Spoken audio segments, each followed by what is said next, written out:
It's Tuesday, March 26th. You're listening to Your Florida Daily.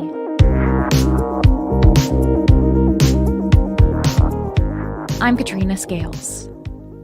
A cargo ship collides with the Francis Scott Key Bridge in Baltimore, causing a large section to fall into the river below.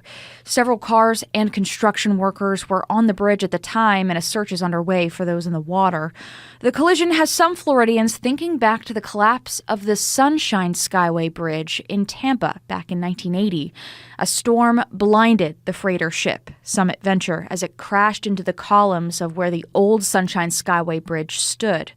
35 people were killed after it crashed into the bay below. The bridge was rebuilt to what it is today, along with a memorial for the lives lost in the collapse. At this point, investigators in Baltimore are looking into what caused the cargo ship to crash into the bridge early this morning. Disney is set to make its case to Orange County commissioners to bring a huge, new, affordable housing development to Central Florida. The company is donating nearly 80 acres of land between the 429 and Avalon Road for the project. It would feature 1,400 units, with more than two-thirds being reserved as affordable housing. But the plans are also facing growing pushback from neighbors in Horizon West, who say the development is too large and will overwhelm already congested roads and schools. And it's not unusual for a dog to dig when they go out in the backyard, but it's what a dog unearthed in Jacksonville that had the owner calling in the bomb squad.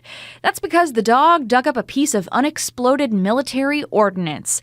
Its owner first got curious after seeing something sticking out of the ground, so he actually started pulling it out. But when he realized what it was, I wasn't really scared because I've been around, people finding artifacts in land and stuff like that. So to me, it was just interesting to watch. They did their thing and they were out of here within minutes. Due to the level of decay, the officer believed the bomb had been buried in the ground for a long time. You can find these top stories along with breaking news, weather, and traffic all day on clickorlando.com. And now, a completely random Florida fact.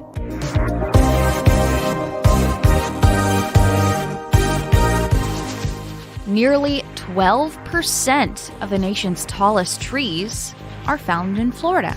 In fact, one of the state's most extraordinary trees is the kapok tree in Palm Beach. Its thick, multi-directional trunk and sprawling roots that taper above ground over 20 feet outward is considered to be the tallest of its kind in the continental U.S. at 75 feet. Located along the Palm Beach Lake Trail, the kapok is said to have been planted by a groundskeeper that worked for Henry Flagler. Your Florida Daily is produced by News 6 WKMG in Orlando. I'm Katrina Scales. Subscribe for new episodes wherever you like to listen.